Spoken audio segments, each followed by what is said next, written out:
나는 아직도 아침이면 아내 몫의 밥그릇을 먼저 꺼냅니다. 이미 집을 나간 사람인데도 손이 먼저 그렇게 움직입니다. 어제도 그랬습니다. 찬장 문을 열고 밥그릇 두 개를 꺼냈습니다. 하나는 제 것, 하나는 아내 것. 식탁에 놓고 나서야 깨달았습니다. 아, 이제는 혼자구나. 그게 이혼보다 더 늦게 오는 실감이었습니다. 법원에서 서류를 받은 게 석 달 전입니다. 정식으로 남남이 된 지 석 달.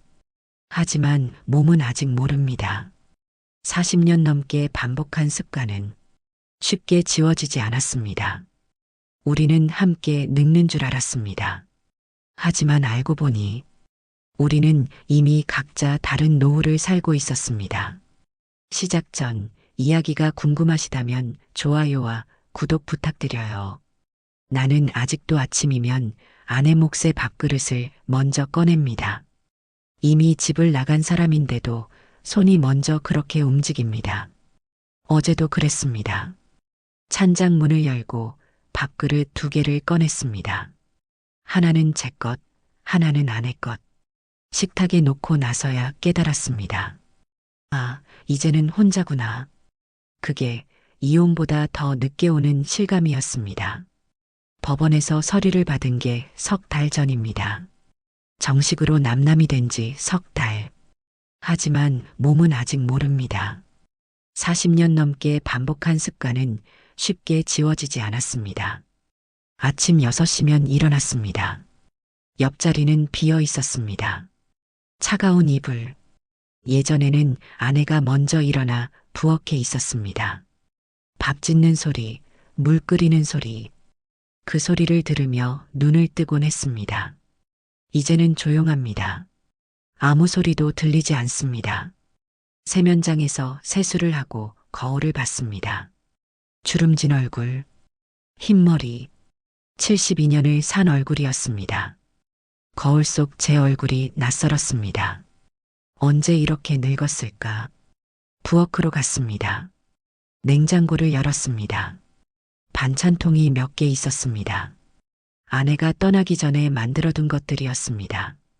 김치, 멸치볶음, 나물. 이제 거의 다 떨어졌습니다. 다 먹으면 어떡하죠? 제가 만들어야 하는 건가요? 밥을 꺼내 데웠습니다. 국은 끓이지 못했습니다. 방법을 몰랐습니다. 40년간 아내가 다 했으니까요. 나는 먹기만 했습니다. 식탁에 혼자 앉았습니다. 맞은편 의자는 비어 있었습니다. 예전에는 아내가 앉아 있었습니다.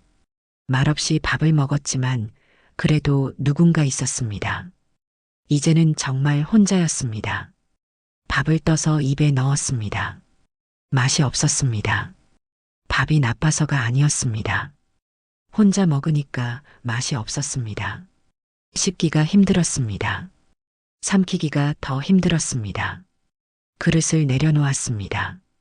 반도 먹지 못했습니다. 배가 안 고팠습니다. 요즘 자주 그랬습니다. 밥맛이 없었습니다. 설거지를 했습니다. 서툴렀습니다. 그릇을 떨어뜨릴 뻔했습니다. 수세미로 닦는데 힘이 너무 들어가서 그릇이 깨질 것 같았습니다. 천천히 조심스럽게. 아내는 이걸 매일 했구나. 하루에 3번씩 가게에 갈 시간이었습니다. 철물점. 40년 넘게 한 가게였습니다. 이 동네에서 나를 모르는 사람이 없었습니다. 못 하나 나사 하나 필요하면 다들 우리 가게로 왔습니다. 문을 열고 나갔습니다. 거리는 조용했습니다. 새벽 공기가 차가웠습니다. 가게까지 걸어갔습니다. 10분 거리. 예전에는 아내와 함께 걸었습니다. 나란히. 말은 없었지만 함께였습니다. 이제는 혼자 걸었습니다. 발소리만 들렸습니다. 딱딱, 딱딱. 내 발소리. 가게에 도착했습니다. 셔터를 올렸습니다. 삐걱거리는 소리가 났습니다. 불을 켰습니다. 형광등이 깜빡거리다 켜졌습니다. 먼지 쌓인 선반들, 못 나사, 공구들, 다 제자리에 있었습니다. 옆 가게는 비어 있었습니다. 아내가 하던 분식집, 1년 전에 문을 닫았습니다. 셔터가 내려진 채로 낡은 간판만 남아 있었습니다. 미자분식, 아내 이름을 딴 간판. 나는 의자에 앉았습니다. 손님을 기다렸습니다. 요즘은 손님이 많지 않았습니다. 하루에 서너 명, 많아야 대여섯 명. 큰 마트가 생기면서 사람들이 거기로 갔습니다. 시계를 봤습니다. 오전 7시. 하루가 시작되었습니다. 긴 하루. 혼자 보내야 할 하루. 문득 생각했습니다. 내가 뭘 잘못한 걸까? 아내는 왜 떠난 걸까? 우리는 왜 이렇게 된 걸까? 답은 없었습니다. 다만 한 가지는 확실했습니다. 아내가 떠난 지 석 달이 지났는데 아직도 밥그릇 2개를 꺼낸다는 것. 아직도 옆자리를 보게 된다는 것. 이혼은 서류로 끝났지만 마음은 아직 끝나지 않았습니다. 어쩌면 영원히 끝나지 않을지도 모릅니다. 손님이 왔습니다. 단골 할아버지였습니다. 이 사장, 아침부터 웬일이야? 표정이 안 좋아 보이네. 아, 아닙니다. 그냥 좀 피곤해서요. 사모님은 잘 계시지? 나는 대답하지 못했습니다. 뭐라고 말해야 할까요? 이혼했다고? 이제 안 계신다고? 차마 말이 나오지 않았습니다. 네, 잘 계십니다. 거짓말이었습니다. 하지만 진실을 말할 용기가 없었습니다. 할아버지가 나사 몇 개를 사고 갔습니다. 나는 다시 혼자 남았습니다. 텅 빈 가게에서 밥그릇 2개, 빈 의자, 낡은 간판, 석 달 전의 서류, 이것들이 제 하루를 채웠습니다. 아니, 비웠습니다. 나는 72살입니다. 이혼한 노인입니다. 혼자 사는 사람입니다. 하지만 아직도 적응하지 못했습니다. 혼자라는 것에. 나는 72살입니다. 동네 철물점을 40년 넘게 했습니다. 이 가게가 제 인생이었습니다. 아침에 문을 열고 손님을 맞고 저녁에 문을 닫는 것. 그게 제 하루였습니다. 아내 정미자는 가게 옆에서 작은 분식집을 했습니다. 떡볶이, 김밥, 라면. 학생들이 많이 왔습니다. 점심시간이면 줄이 섰습니다. 아내는 바쁘게 움직였고 나는 가끔 옆 가게를 기웃거리며 아내를 봤습니다. 손님 많네. 응, 오늘 유난히 많아. 그게 우리의 대화였습니다. 일 이야기, 장사 이야기, 그 이상도 그 이하도 아니었습니다. 저녁이면 함께 셔터를 내렸습니다. 나란히 걸어 집으로 갔습니다. 10분 거리. 말은 많지 않았습니다. 피곤했으니까요. 하루 종일 서 있었으니까요. 집에 와서 밥을 먹고 TV를 보고 잤습니다. 다음 날 아침이면 또 가게로 갔습니다. 그렇게 40년을 살았습니다. 장사는 크지 않았습니다. 하지만 나쁘지도 않았습니다. 아들 대학 보내고 결혼시키고 작은 아파트 하나 장만했습니다. 큰 욕심은 없었습니다. 그냥 이렇게 살면 되는 줄 알았습니다. 노후 계획 같은 건 세운 적이 없었습니다. 은퇴? 언제 할지 생각해 본 적도 없었습니다. 그냥 가게가 있으니까 계속하는 거였습니다. 이 가게가 우리의 미래라고 생각했습니다. 아내도 마찬가지였습니다. 아니, 그런 줄 알았습니다. 분식집을 하며 바쁘게 살았으니까요. 불평도 없었고 다른 삶을 꿈꾼다는 말도 없었습니다. 하지만 나는 몰랐습니다. 아내가 지쳐가고 있다는 것을, 이 삶의 회의를 느끼고 있다는 것을. 5년 전쯤이었을까요? 아내가 말했습니다. 우리 여행 한번 가볼까? 여행? 가게는 어떡하고? 며칠 쉬면 되지. 안 돼. 단골들이 있는데. 그 대화는 거기서 끝났습니다. 아내는 더 이상 말하지 않았고 나는 가게 일을 계속했습니다. 3년 전에는 이런 일이 있었습니다. 아내가 건강검진을 받고 왔습니다. 혈압이 높다고 했습니다. 의사가 스트레스를 줄이라고 했답니다. 좀 쉬면 어때? 분식집 일이 힘들면. 아내가 말했습니다. 나는 대답했습니다. 쉬면 뭐해? 돈은 또 어떻게 벌고? 돈은 충분히 모았잖아. 충분하긴. 앞으로 얼마나 더 살지 모르는데. 아내는 아무 말도 하지 않았습니다. 나는 그게 동의라고 생각했습니다. 하지만 아니었습니다. 그건 포기였습니다. 말해봤자 소용없다는 포기. 1년 전 아내가 분식집 문을 닫았습니다. 갑자기였습니다. 왜? 장사 잘 되는데. 이제 그만하고 싶어. 뭘 그만해? 이 일. 매일 똑같은 일. 나는 이해하지 못했습니다. 일이 있다는 게 얼마나 좋은 건데. 할 일이 있다는 게 얼마나 감사한 건데. 많은 노인들이 할 일이 없어서 외로워하는데. 그럼 뭐 할 건데? 모르겠어. 근데 이건 더 이상 못하겠어. 아내는 분식집을 정리했습니다. 단골들이 아쉬워했습니다. 나도 아쉬웠습니다. 옆 가게에 아내가 있다는 게 좋았으니까요. 하지만 아내는 홀가분해 보였습니다. 짐을 덜어낸 것처럼. 나는 그게 이상했습니다. 일을 그만두는 게 왜 기쁜 건지. 그 후로 아내는 자주 외출했습니다. 어디 가냐고 물으면 친구 만나러라고 했습니다. 어떤 친구냐고 물으면 그냥 친구들이라고 했습니다. 저녁에 늦게 들어올 때도 많았습니다. 8시, 9시. 예전에는 6시면 집에 왔는데 나는 혼자 라면을 끓여 먹었습니다. 어디 갔다 와? 복지관. 프로그램 있어서. 무슨 프로그램? 그림 그리기. 그림? 응. 재밌어. 나는 이해할 수 없었습니다. 70 가까운 나이에 그림을 그린다고? 그게 뭐가 재밌다고? 아내는 달라지고 있었습니다. 옷차림도 달라졌습니다. 예전에는 늘 편한 옷만 입었는데 이제는 화장도 하고 액세서리도 했습니다. 오늘 어디가? 도서관. 도서관? 책 읽으러.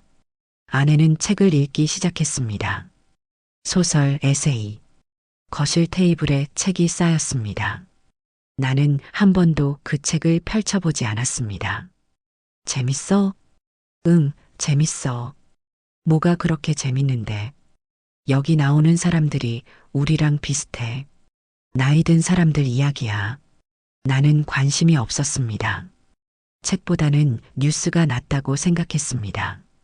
현실적이니까. 어느 날 저녁 아내가 말했습니다. 우리 실버타운 알아볼까? 실버타운? 그게 뭔데? 노인들이 모여 사는 곳. 요양원은 아니고 그냥 아파트 같은 건데 같이 프로그램도 하고. 그런데 왜 가? 집이 있는데. 친구들이 좋대. 외롭지 않고. 외로워. 나랑 사는데? 아내는 대답하지 않았습니다. 그 침묵이 대답 같았습니다. 나랑 살아도 외롭다는. 나는 화가 났습니다. 돈이 얼마나 드는데. 그런 데는 비싸. 우리 저축 있잖아. 그 돈은 나중을 위한 거야. 병원비, 장례비. 그럼 언제 써? 죽을 때? 아내의 목소리가 높아졌습니다. 처음이었습니다.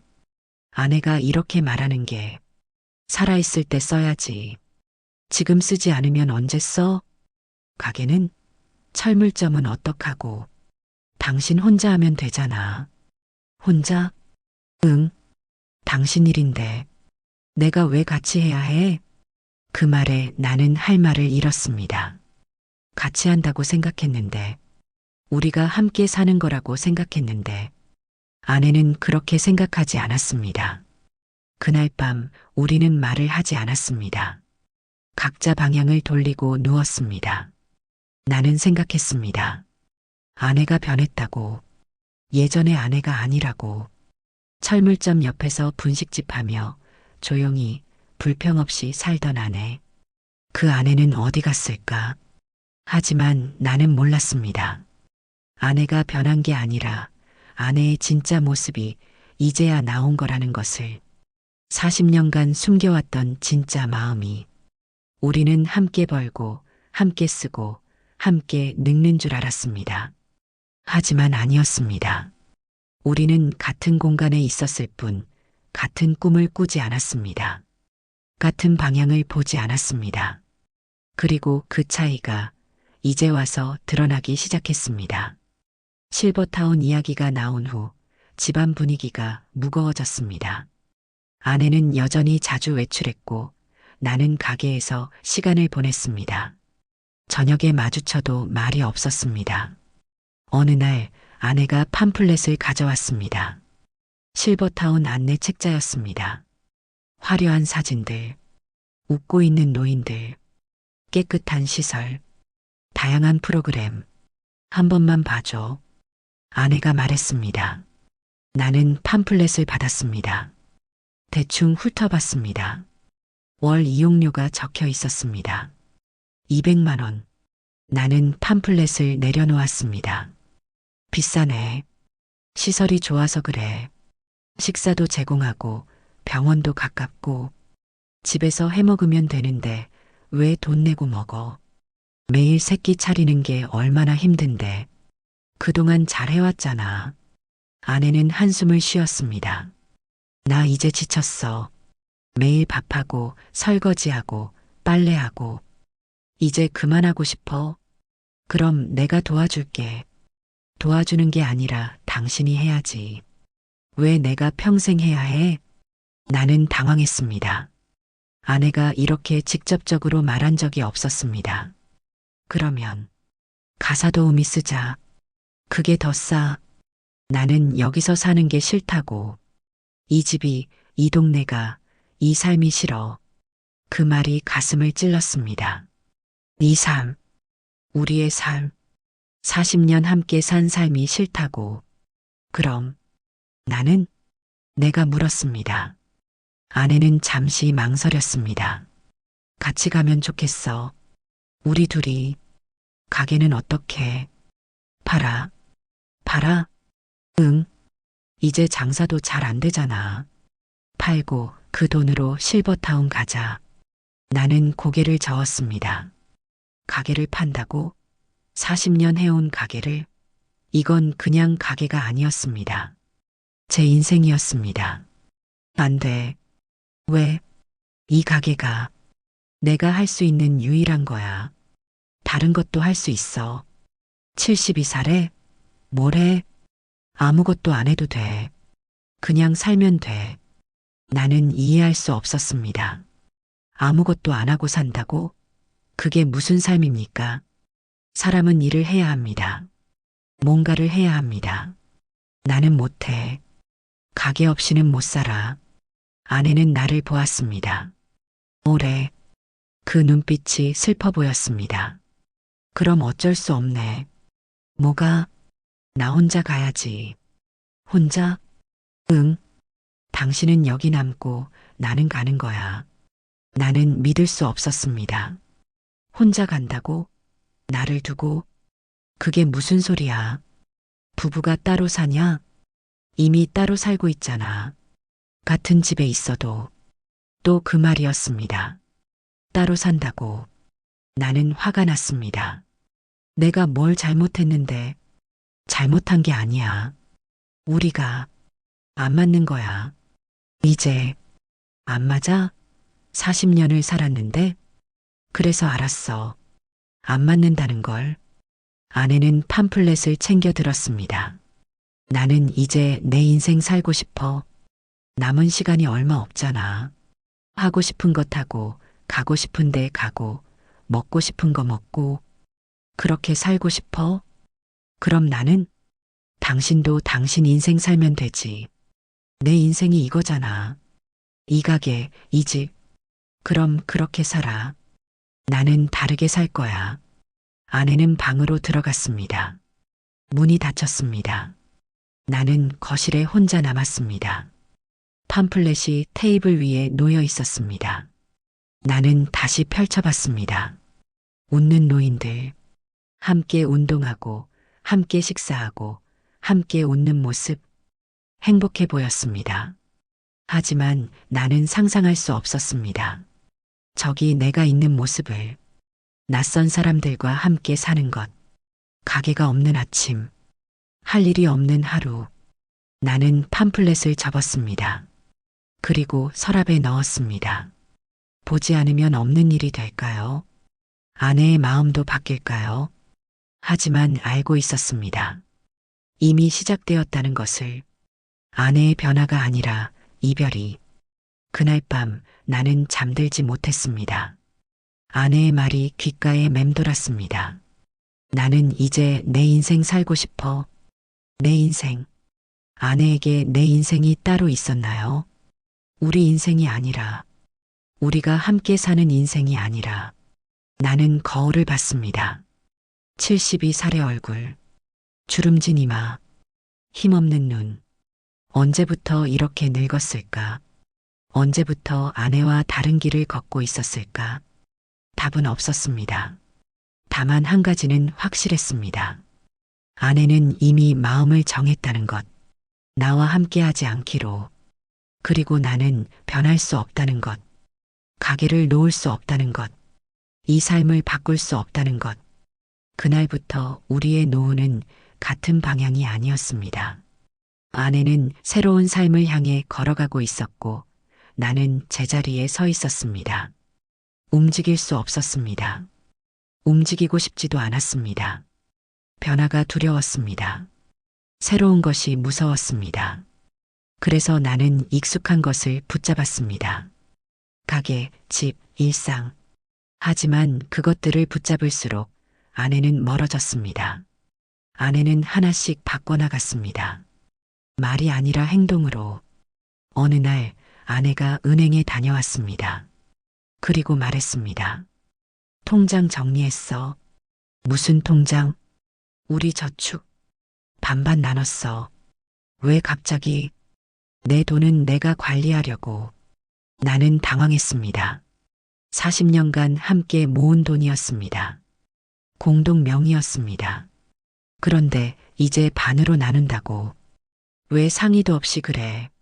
상의하면 안 된다고 할 거잖아. 맞았습니다. 나는 반대했을 것입니다. 그 돈은 우리 노후 자금이잖아. 내 노후는 내가 책임질게. 혼자? 응. 당신은 당신 방식대로 살고 나는 내 방식대로 살 거야. 아내는 자기 명의 통장을 만들었습니다. 그리고 절반을 옮겼습니다. 나는 아무것도 할 수 없었습니다. 법적으로도 문제가 없었습니다. 아내의 돈이기도 했으니까요. 하지만 배신감이 들었습니다. 함께 모은 돈을 혼자 가져간다니. 이건 이혼 준비 아닙니까? 혹시 헤어지려고 그러는 거야? 아내는 대답하지 않았습니다. 침묵이 대답이었습니다. 그 후로 아내의 외출이 더 잦아졌습니다. 아침 일찍 나가서 저녁 늦게 들어왔습니다. 어디 가냐고 물으면 복지관, 도서관, 친구네라고만 했습니다. 저녁밥도 점점 안 차리게 되었습니다. 처음에는 반찬을 만들어 두었습니다. 냉장고에 통 몇 개, 데워 먹으라는 쪽지와 함께 나는 그걸 데워 먹었습니다. 혼자. 그러다 반찬도 없어졌습니다. 냉장고가 텅 비었습니다. 김치만 덩그러니. 나는 편의점에서 도시락을 사왔습니다. 3,000원짜리. 플라스틱 용기에 담긴 밥. 식탁에 혼자 앉아 먹었습니다. 맛이 없었습니다. 아내가 해준 밥이 그리웠습니다. 된장찌개, 김치찌개, 생선구이. 이제는 다 옛날 이야기였습니다. 빨래도 내가 해야 했습니다. 세탁기 돌리는 법을 몰랐습니다. 아내에게 물어볼까 하다가 참았습니다. 대신 유튜브를 봤습니다. 늙은 손으로 휴대폰을 두드리며 세탁기에 빨래를 넣었습니다. 세제를 넣었습니다. 버튼을 눌렀습니다. 세탁기가 돌아갔습니다. 성공했습니다. 하지만 기쁘지 않았습니다. 이렇게까지 해야 하나 싶었습니다. 가게는 예전과 똑같았습니다. 나만 똑같았습니다. 매일 아침 6시에 일어나 가게로 갔습니다. 셔터를 올리고 불을 켰습니다. 손님을 기다렸습니다. 하지만 집은 달랐습니다. 매일 달라졌습니다. 아내의 물건들이 조금씩 줄어들었습니다. 옷장에서 옷이 사라졌습니다. 화장대에서 화장품이 없어졌습니다. 거실에서 아내가 읽던 책들이 치워졌습니다. 짐 정리해? 내가 물었습니다. 아내는 고개를 끄덕였습니다. 응, 안 쓰는 거 버리고 있어. 어디 갈 건데? 아직 모르겠어. 근데 준비는 해야지. 준비, 떠날 준비, 나를 떠날 준비. 나는 아무 말도 하지 않았습니다. 말려야 할까요? 붙잡아야 할까요? 하지만 그럴 자신이 없었습니다. 아내의 마음을 돌릴 말이 생각나지 않았습니다. 어느 날 저녁 나는 가게를 일찍 닫았습니다. 손님이 없었습니다. 하루 종일 3명, 10,000원어치도 안 팔렸습니다. 집으로 돌아왔습니다. 불이 꺼져 있었습니다. 아내가 없었습니다. 텅 빈 집. 나는 거실에 앉았습니다. 불도 켜지 않고 문득 생각했습니다. 이게 앞으로 내 일상이 되는 건가? 빈집, 혼자 먹는 저녁, 말없는 밤. 무서웠습니다. 외로웠습니다. 하지만 어쩔 수 없었습니다. 나는 변할 수 없었으니까요. 밤 9시쯤 아내가 돌아왔습니다. 현관문이 열렸습니다. 왔어? 내가 물었습니다. 아내는 신발을 벗으며 대답했습니다. 응. 저녁은? 먹고 왔어. 어디서? 친구들이랑. 아내는 방으로 들어갔습니다. 나는 거실에 혼자 남았습니다. TV를 켰습니다. 소리가 필요했습니다. 집이 너무 조용해서 우리는 이제 같은 집에 사는 남남이었습니다. 아침에 스쳐 지나가고 저녁에 각자 방으로 들어가고 대화는 없었습니다. 필요한 말만 했습니다. 쓰레기 버렸어? 응. 수도세 나왔어. 알았어. 그게 전부였습니다. 부부의 대화가 아니라 룸메이트의 대화였습니다. 한 달이 지났습니다. 나는 적응하려 했습니다. 혼자 밥 먹는 것, 혼자 빨래하는 것, 빈집에 돌아오는 것. 하지만 적응되지 않았습니다. 매일이 힘들었습니다. 가게 장사도 점점 안 됐습니다. 하루 매출이 10,000원, 20,000원, 전기세, 월세도 안 나왔습니다. 이러다가 문 닫아야 하나 싶었습니다. 하지만 문을 닫을 수 없었습니다. 이 가게가 없으면 나는 뭘 할까요? 아침에 일어나 어디로 갈까요? 하루를 어떻게 보낼까요? 나는 가게에 매달렸습니다. 손님이 없어도 문을 열었습니다. 팔리지 않아도 물건을 정리했습니다. 가게가 내 유일한 이유였습니다. 아내는 점점 더 밝아졌습니다. 웃음이 늘었습니다. 전화 통화를 하며 웃었습니다. 친구들과 나들이를 갔습니다. 사진을 찍어왔습니다. 나는 그 사진을 봤습니다. 아내가 웃고 있었습니다. 오랜만에 보는 환한 미소였습니다. 나와 있을 때는 한 번도 짓지 않던 표정. 그때 깨달았습니다. 아내가 행복한 건 내가 없을 때라는 것을, 나와 떨어져 있을 때라는 것, 그리고 나는 아내를 붙잡을 이유가 없다는 것을. 돈 이야기부터 어긋났습니다. 아니, 이미 어긋나 있었지만 이제 겉으로 드러났습니다. 어느 날 저녁 아내가 서류 봉투를 내밀었습니다. 이거 확인해봐.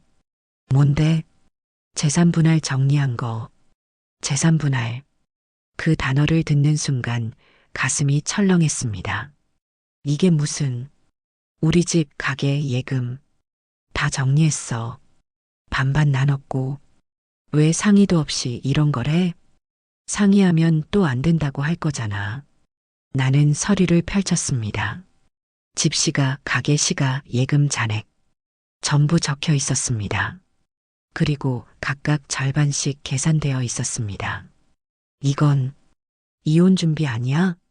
아내는 대답하지 않았습니다. 침묵이 긍정이었습니다. 아직 이혼하자고 말한 적 없잖아. 곧 할 거니까. 꼭, 응. 준비 다 되면 나는 서류를 내려놓았습니다. 손이 떨렸습니다. 당신, 진심이야? 응. 왜? 내가 뭘 잘못했는데? 잘못한 게 아니야. 우리가 안 맞는 거야. 또 그 말이었습니다. 안 맞는다고. 40년을 살았는데 이제 와서 안 맞는다고. 나는 당신한테 최선을 다했어. 알아. 근데 나는 당신 노후는 내가 책임지고 싶지 않아. 그 말이 비수처럼 꽂혔습니다. 내 노후는 내가 책임진다고. 당신은 당신 것 챙겨. 그게 무슨 말이야? 부부가 이제 부부 아니잖아. 마음으로는 나는 할 말을 잃었습니다. 맞았습니다. 우리는 이미 부부가 아니었습니다. 같은 집에 사는 남남이었습니다. 집은 어떡하고 팔아서 반반 나눠. 가게는 당신이 가져. 나는 필요 없어. 예금은 이미 나눴잖아. 아내는 모든 걸 계획해 놓았습니다. 치밀하게, 냉정하게. 그럼 당신은 어디 가려고? 실버타운 계약했어. 뭐? 다음 달에 입주해. 나는 믿을 수 없었습니다. 이미 계약까지 했다고? 언제? 지난주. 왜 말 안 했어? 말해봤자 반대할 거잖아. 맞았습니다. 반대했을 것입니다. 하지만 상의는 해야 하는 거 아닙니까? 돈은 어떻게 내? 내 저축으로. 그 돈으로는 부족할 텐데. 집 팔면 되지. 아내는 모든 걸 계산해 놓았습니다. 돈, 시기, 장소. 나만 몰랐습니다. 나는 어떡하고. 당신은 여기서 살면 되잖아. 가게 하면서. 혼자? 응. 72살에 혼자? 나도 혼자 살 건데. 나는 아무 말도 할 수 없었습니다. 아내는 이미 결정했고 나는 선택권이 없었습니다.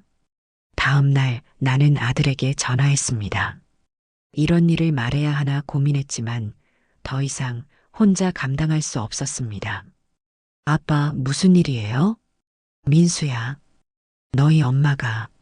엄마가 왜요? 이혼하자고 해. 전화 너머로 침묵이 흘렀습니다. 민수는 놀란 것 같았습니다. 갑자기요? 왜요?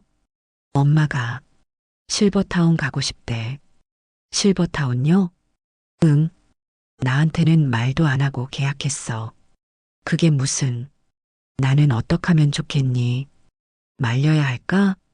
민수는 한참을 생각하는 것 같았습니다.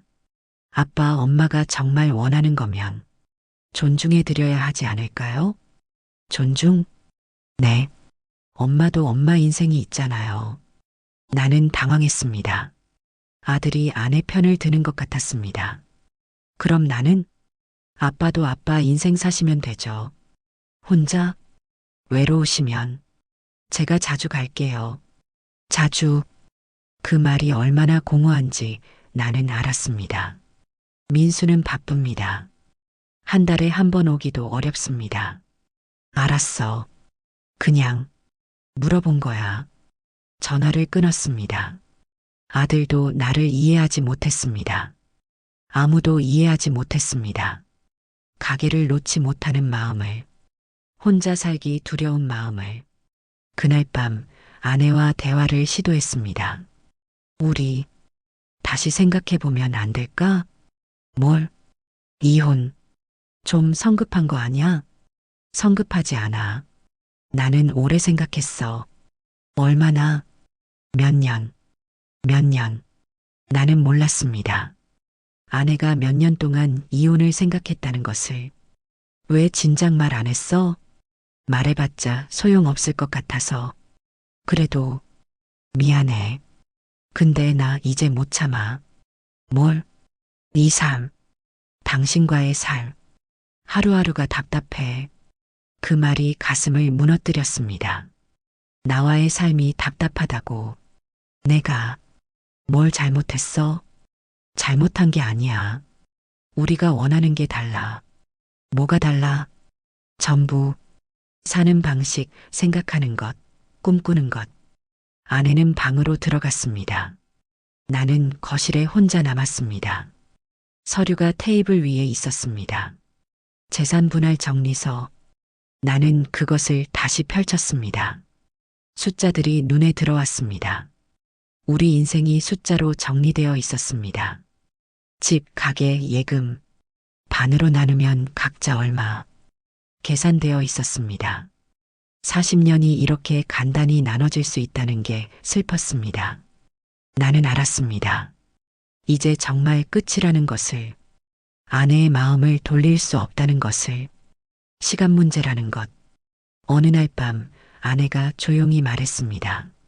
드라마도 끄고 TV 소리도 없는 고요한 거실에서 우리 같이 사는 건 의미 없는 것 같아. 나는 신문을 내려놓았습니다. 언젠가 들을 줄 알았던 말. 하지만 막상 듣고 나니 숨이 막혔습니다. 의미 없다는 게 말 그대로야. 같은 집에 있어도 각자 살잖아. 그래도 부부인데 부부는 이름뿐이야. 우리 아내의 목소리는 담담했습니다. 화도 슬픔도 없었습니다. 그저 사실을 말하는 것 같았습니다. 나는 노력했어. 알아. 근데 노력으로 되는 게 아니야. 그럼 뭘로 돼? 마음이 있어야 하는데 우리는 이미 없잖아. 나는 부정하고 싶었습니다. 하지만 거짓말을 할 수 없었습니다. 맞았습니다. 마음이 없었습니다. 정이라는 것도 이제는 희미했습니다. 그래도 이렇게 오래 살았는데 오래 산 게 이유가 될까? 행복하지도 않은데. 행복. 나는 그 단어를 입 밖으로 내지 못했습니다. 행복했나요? 물어본다면 뭐라고 답해야 할까요? 나는 행복하지 않았어. 오랫동안. 아내가 말했습니다. 언제부터? 정확히는 모르겠어. 10년? 20년? 어느 순간부터 그냥 사는 거였어. 행복해서가 아니라 익숙해서. 나도 마찬가지야. 나는 솔직하게 말했습니다. 거짓말할 필요가 없었습니다. 그럼 왜 계속 살아? 행복하지도 않은데. 그게 부부니까. 부부면 행복하지 않아도 참고 살아야 해? 나는 대답하지 못했습니다. 우리 세대는 그렇게 배웠습니다. 부부는 참는 것이라고. 행복보다는 책임이라고. 나는 이제 못 참아. 아내가 말했습니다. 남은 시간이 얼마 없잖아. 10년? 20년? 그 시간을 이렇게 보낼 수 없어. 그럼 어떻게 보내고 싶은데? 내가 하고 싶은 대로. 가고 싶은 데 가고, 만나고 싶은 사람 만나고, 먹고 싶은 거 먹고. 나랑은 안 돼? 안 돼. 당신은 변하지 않잖아. 계속 가게만 붙잡고 있잖아. 그게 내 인생인데. 그럼 그 인생 살아. 나는 다른 인생 살 거야. 싸움은 없었습니다. 목소리를 높이는 일도 없었습니다. 우리는 너무 지쳐 있었습니다. 싸울 기력조차 없었습니다. 울음도 없었습니다. 나도 울지 않았고 아내도 울지 않았습니다. 이미 눈물은 다 말랐습니다. 오랜 시간 동안 조금씩 흘리며 언제 나갈 거야? 내가 물었습니다. 다음 달. 짐은 조금씩 싸고 있어. 알았어. 그게 끝이었습니다. 대화가 끝났습니다. 이혼을 결정하는 대화치고는 너무 짧았습니다. 너무 조용했습니다. 서로 너무 오래 참아왔기 때문에 이별조차 조용했습니다. 폭발도 후회도 만류도 없었습니다. 그저 받아들였습니다. 이미 끝났다는 것을. 그날 밤 나는 방에 누워 천장을 봤습니다. 옆방에서 아내가 움직이는 소리가 들렸습니다. 짐을 정리하는 소리, 옷을 개는 소리, 서랍을 여닫는 소리. 나는 처음으로 진짜 혼자 남을 노후를 떠올렸습니다. 구체적으로 아침에 혼자 일어나는 것, 밥을 혼자 먹는 것, 가게에 혼자 가는 것, 저녁에 빈 집으로 돌아오는 것, 말 없는 저녁, 조용한 밤, 그리고 또 다시 아침. 무서웠습니다. 외로울 것 같았습니다. 하지만 어쩔 수 없었습니다. 이미 결정되었으니까. 나는 눈을 감았습니다. 잠은 오지 않았지만 눈을 감았습니다. 생각하고 싶지 않았습니다. 옆방에서 소리가 멈췄습니다. 아내도 누운 것 같았습니다. 우리는 벽 하나를 사이에 두고 누워 있었습니다. 각자 다른 생각을 하며, 각자 다른 미래를 그리며, 새벽 2시, 나는 일어나 화장실에 갔습니다. 복도를 지나다 아내 방문 앞을 지났습니다. 불빛이 새어나왔습니다. 아내도 잠들지 못한 것 같았습니다. 문을 두드릴까 생각했습니다. 마지막으로 이야기를 나눌까? 혹시 마음이 바뀌었을까? 하지만 손을 들지 못했습니다. 소용없다는 걸 알았으니까. 화장실을 다녀와 다시 방으로 들어갔습니다. 침대에 누웠습니다. 천장을 봤습니다. 40년이 이렇게 끝나는구나. 극적인 이별도 큰 사건도 없이, 그저 조용히, 소리 없이. 나는 후회했습니다. 뭘? 정확히는 모르겠습니다. 가게를 지킨 거? 변하지 않은 거? 아내의 말을 듣지 않은 거? 전부였습니다. 하지만 돌이킬 수 없었습니다. 이미 늦었습니다. 아내는 마음을 정했고 나는 변할 수 없었고 우리는 끝났습니다. 아침이 밝았습니다. 나는 평소처럼 일어났습니다. 세수를 하고 거실로 나왔습니다. 아내도 나와 있었습니다. 잘 잤어? 내가 물었습니다. 습관적으로. 응. 아내가 대답했습니다. 역시 습관적으로. 우리는 마지막 아침을 함께 보냈습니다. 말없이 각자 할 일을 하며 이미 이별한 사람들처럼. 며칠 고민 끝에 나는 말했습니다. 그래, 각자 살자. 아내는 놀란 것 같았습니다. 내가 동의할 줄 몰랐나 봅니다. 정말? 응, 당신 말이 맞아. 우리 이미 끝났어. 고마워. 아내가 말했습니다. 고맙다고. 이혼에 동의해줘서 고맙다고. 쓴웃음이 나왔습니다. 뭐가 고마워? 반대할 줄 알았거든. 반대해봤자 소용없잖아. 그래도 이혼은 패배처럼 느껴졌습니다. 40년을 지켜온 결혼. 그것을 놓아주는 것. 실패를 인정하는 것. 하지만 동시에 깨달았습니다. 붙잡는 게 사랑은 아니라는 것을. 억지로 함께 사는 게 부부는 아니라는 것을. 언제 법원 갈까? 아내가 물었습니다. 당신 편한 대로. 다음 주 화요일? 좋아. 우리는 이혼 날짜를 잡았습니다. 회의 일정 잡듯이 담담하게. 다음 주 화요일이 왔습니다. 우리는 법원에 갔습니다. 버스를 타고 나란히 앉았습니다. 말은 없었습니다. 법원은 사람들로 붐볐습니다. 결혼하는 사람들도 있었고 이혼하는 사람들도 있었습니다. 우리는 이혼 접수처로 갔습니다. 협의 이혼이십니까? 직원이 물었습니다. 네. 서류 주세요. 우리는 미리 작성해온 서류를 냈습니다. 이혼 신고서, 재산 분할 합의서. 직원이 서류를 확인했습니다. 재산 분할은 합의하셨네요? 네. 자녀는? 성인입니다. 알겠습니다. 숙려기간 없이 바로 처리 가능합니다. 숙려기간. 우리는 필요 없었습니다. 이미 충분히 생각했으니까 바로 해주세요. 서류를 쓰던 날 아내는 고개를 숙였습니다. 펜을 쥔 손이 떨렸습니다. 나는 처음으로 아내도 힘들어한다는 걸 알았습니다. 담담한 척했지만 쉬운 일은 아니었나 봅니다.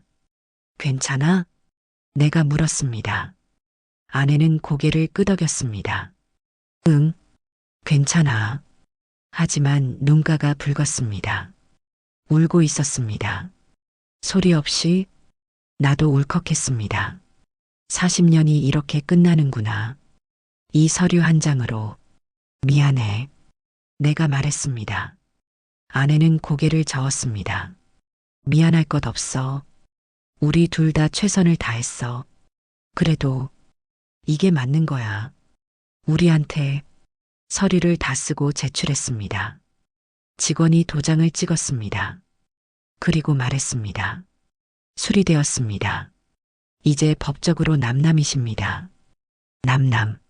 그 단어가 가슴에 박혔습니다. 법원을 나왔습니다. 햇빛이 눈부셨습니다. 봄이었습니다. 새로운 시작의 계절. 이제 뭐해? 아내가 물었습니다. 집 가야지. 같이? 응. 아직 짐 다 안 쌌잖아. 우리는 다시 버스를 탔습니다. 집으로 돌아왔습니다. 마지막으로 함께 가는 집. 집에 도착했습니다. 아내는 짐을 쌌습니다. 나는 거실에 앉아봤습니다. 옷을 상자에 넣는 모습, 책을 정리하는 모습, 사진을 챙기는 모습. 사진은 복사해 둘까? 내가 물었습니다. 괜찮아. 당신이 가져. 우리 결혼 사진도? 응. 나는 필요 없어. 필요 없다. 그 말이 또 가슴을 찔렀습니다. 아내는 짐을 다 쌌습니다. 큰 캐리어 2개, 박스 서너 개, 40년의 흔적이 그것뿐이었습니다. 이사 날짜 잡았어? 응. 이번 주 토요일. 도와줄까? 괜찮아. 이사센터 불렀어. 그래. 우리는 마지막 저녁을 함께 먹었습니다. 아니, 먹으려 했습니다. 하지만 목구멍으로 넘어가지 않았습니다. 못 먹겠다. 아내가 말했습니다. 나도.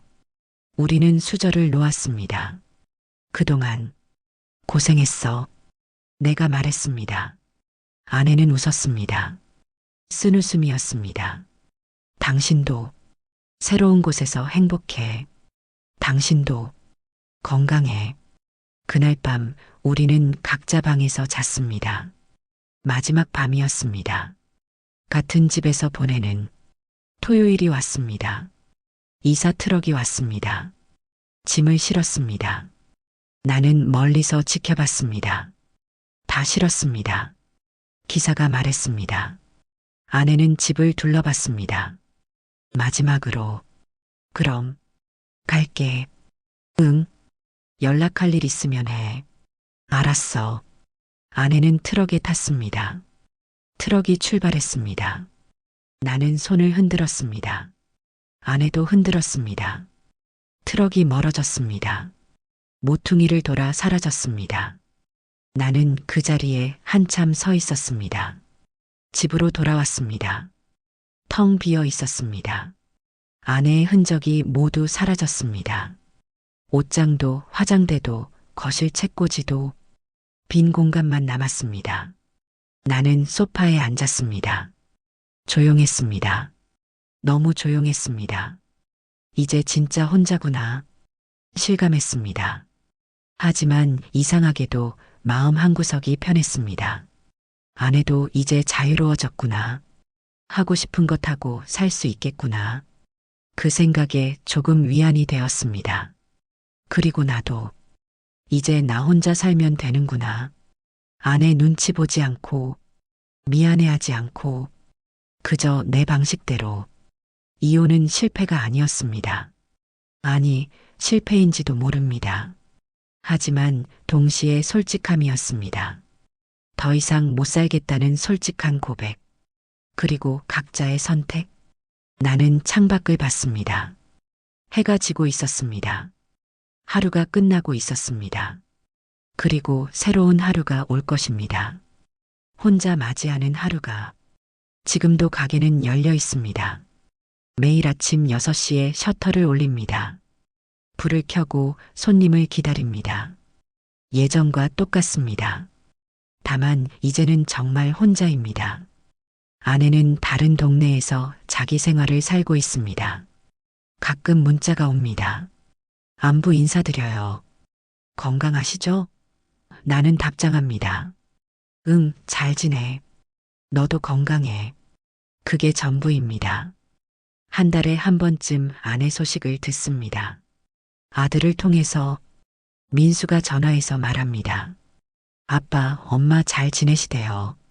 실버타운 생활 좋으시대요. 나는 대답합니다.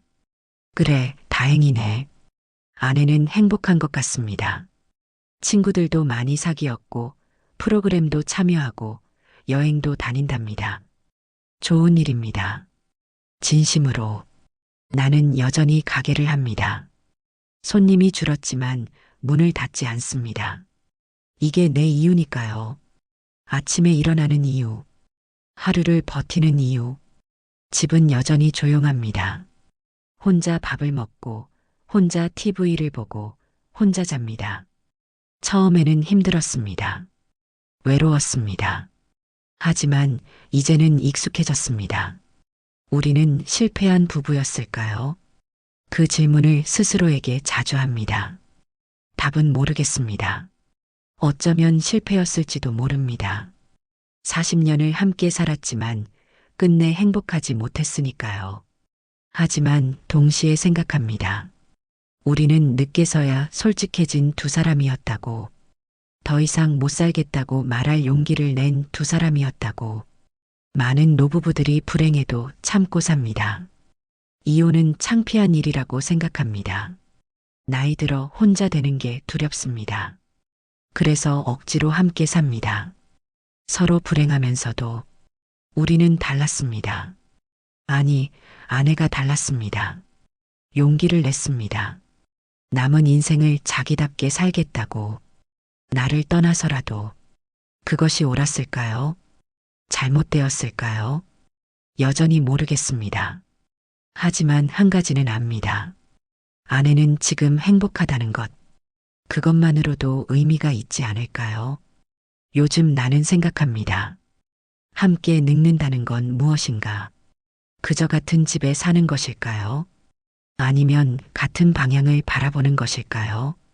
우리는 같은 집에 살았습니다. 40년 동안. 하지만 다른 방향을 봤습니다. 나는 과거를 붙잡고 있었고 아내는 미래를 꿈꿨습니다. 나는 변화를 두려워했고 아내는 변화를 원했습니다. 그 차이를 좁히지 못했습니다. 아니, 좁히려 하지 않았습니다. 나는 고집을 부렸고 아내는 포기했습니다. 만약 다시 돌아간다면 어떻게 할까요? 가게를 놓을까요? 아내와 실버타운에 갈까요? 함께 새로운 삶을 시작할까요? 잘 모르겠습니다. 어쩌면 똑같이 했을지도 모릅니다. 성격은 쉽게 바뀌지 않으니까요. 70년을 산 방식은 고치기 어려우니까요. 가끔 후회합니다. 아내에게 더 잘해줄 걸, 말을 더 많이 걸 걸, 여행도 가고 외식도 하고 함께 웃을 걸. 하지만 후회해도 소용없습니다. 이미 지나간 일이니까요. 단골 할아버지가 물었습니다. 이사장, 사모님은 요즘 어떻게 지내? 나는 대답했습니다. 잘 지냅니다. 다른 곳에서. 다른 곳? 네, 실버타운에서요. 할아버지는 놀란 표정이었습니다. 헤어지신 거야? 네. 할아버지는 한참을 말이 없었습니다. 그리고 말했습니다. 그것도 방법이겠지. 요즘은 그 말이 맞는 것 같습니다. 예전에는 상상도 못했습니다. 70 나이에 이혼한다는 것. 하지만 요즘은 많습니다. 황혼이혼, 노년이혼. 다들 자기 인생을 살고 싶어 합니다. 그것이 이기적일까요? 아니면 당연한 권리일까요? 저는 잘 모르겠습니다. 다만 아내의 선택을 존중합니다. 그리고 나의 선택도 존중합니다. 아들 민수는 가끔 옵니다. 한 달에 한 번 밥을 사줍니다. 아빠 외롭지 않으세요? 나는 대답합니다. 괜찮아. 가게가 있으니까. 가게 힘드시면 접으세요. 아니야, 이게 좋아. 민수는 더 이상 묻지 않습니다. 알고 있나 봅니다. 내가 가게 없이는 못 산다는 것을. 밤이 되면 혼자 생각합니다. 나는 잘 살고 있는 걸까? 이게 맞는 삶일까? 답은 없습니다. 다만 하루하루 살 뿐입니다. 이 이야기가 누군가에게 조금 늦지 않은 질문이 되길 바랍니다. 당신의 부부는 같은 방향을 보고 계신가요? 함께 늙어간다는 것은 무엇인가요? 같은 집에 사는 것인가요? 아니면 같은 꿈을 꾸는 것인가요? 노후를 함께 준비하고 계신가요? 아니면 각자 다른 노후를 꿈꾸고 계신가요? 대화를 나누고 계신가요? 서로의 마음을 알고 계신가요? 늦지 않았으면 좋겠습니다. 70이 되어서야 깨닫는 것보다는 지금 대화를 시작하시길 바랍니다. 당신의 배우자와 당신은 무엇을 꿈꾸세요? 앞으로 어떻게 살고 싶으세요? 우리 함께 행복할 수 있을까요? 그 질문들을 나누시길 바랍니다. 너무 늦기 전에 나는 오늘도 가게 문을 엽니다. 아침 6시 셔터를 올립니다. 삐걱거리는 소리, 익숙한 소리입니다. 아내 몫의 밥그릇은 이제 꺼내지 않습니다. 석 달이 지나고 나니 손이 기억을 지웠나 봅니다. 이제는 하나만 꺼냅니다. 내 것만 적응하고 있습니다. 혼자 사는 것에 느리지만 조금씩 아내도 적응하고 있을 것입니다. 새로운 삶에, 나 없는 삶에 우리는 각자의 노후를 살고 있습니다. 같이 살았지만 결국 각자였습니다. 그것이 우리의 결말입니다. 슬프지만 솔직한 결말.